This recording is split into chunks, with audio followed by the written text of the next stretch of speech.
5 astuces d'investisseurs immobiliers pour optimiser légalement sa fiscalité. C'est vrai, la France est un maître à gage fiscal, surtout lorsqu'on est salarié. Mais si tu regardes cette vidéo, c'est que tu t'intéresses aux investissements immobiliers et je vais te montrer comment est-ce que la France peut être un paradis fiscal. On va voir les leviers que tu as à ta disposition pour optimiser ta fiscalité en tant qu'investisseur immobilier. Il faut bien comprendre une chose, à mon sens.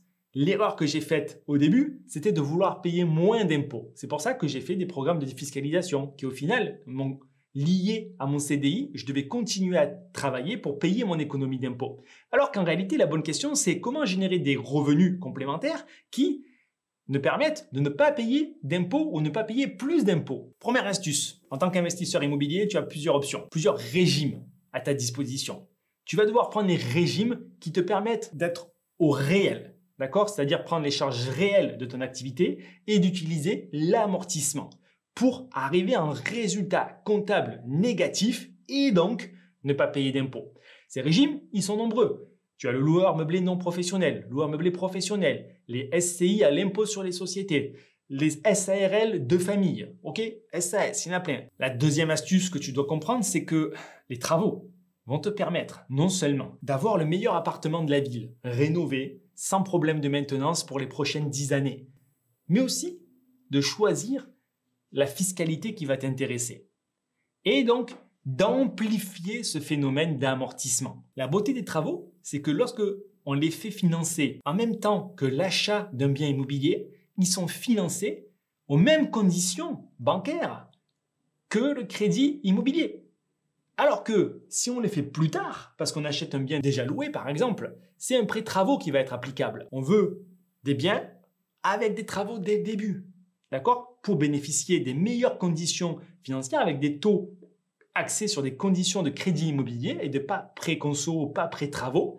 Et on veut utiliser le maximum d'enveloppes travaux pour faire baisser l'imposition, du moins pour la faire arriver le plus tard possible grâce à l'amortissement de ces travaux financés par le crédit bancaire. Troisième astuce, il faut absolument faire attention, c'est pour ça qu'il faut vraiment comprendre la fiscalité dans les moindres détails, à faire passer les frais notaires et les frais d'agence en amortissement et non pas en charge. Il y a plein de petites astuces comme ça. Celle-ci, c'est une des plus importantes. C'est pour ça que je vous la donne. Si vous voulez connaître les autres, le but, effectivement, c'est de suivre des formations parce que sinon, on y passerait des heures sur le sujet. Et il y a tellement de particularités et de cas atypiques, de cas différents qu'on pourrait même pas toutes les mentionner. Quatrième astuce, parce que pour ne pas payer d'impôts pendant le plus longtemps possible, la clé, vous l'avez compris, c'est donc le déficit généré de par l'amortissement et les frais réels. La clé, c'est donc d'anticiper pendant combien d'années on va rester en déficit et donc en résultat comptable négatif. Ça, si vous ne savez pas le faire, il faut apprendre à le calculer là aussi. Téléchargez les e-books en description de cette vidéo pour justement apprendre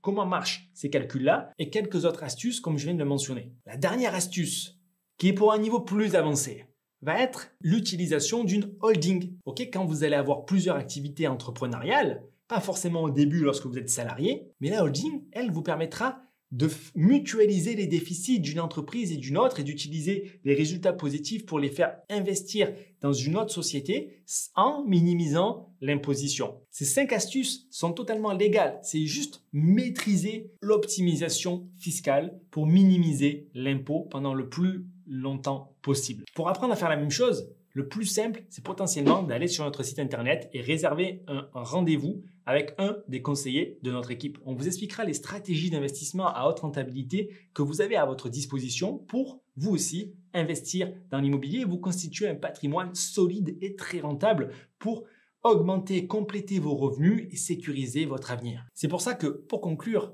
je dirais que la France est et restera pour de nombreuses années encore un paradis pour l'investisseur immobilier qui sait maîtriser la fiscalité et qui connaît les règles du jeu. Imaginez-vous d'ici 12 mois, vous pouvez avoir entre 500 et 2000 euros, en moyenne 1000 euros de bénéfices nets par mois sur votre compte bancaire qui arrive automatiquement. Ça, c'est le fruit de quelques heures de travail pendant quelques mois. Et en plus, vous pouvez recommencer l'opération une deuxième, une troisième, une quatrième fois sans payer plus d'impôts. Mais il faut apprendre à le faire. Et il faut avoir l'énergie pour le faire.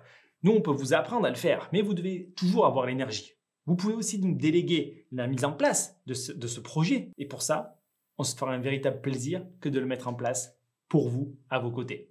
Si vous avez la moindre question par rapport à tout ça, n'hésitez pas à la poser en commentaire ou à écrire à investrainer.com ou prendre le rendez-vous. On se fait un véritable plaisir que de vous conseiller à chacune des étapes. C'était Julien Malingot, j'étais vraiment heureux de vous faire cette vidéo et on se retrouve très vite pour la prochaine. Ciao, ciao!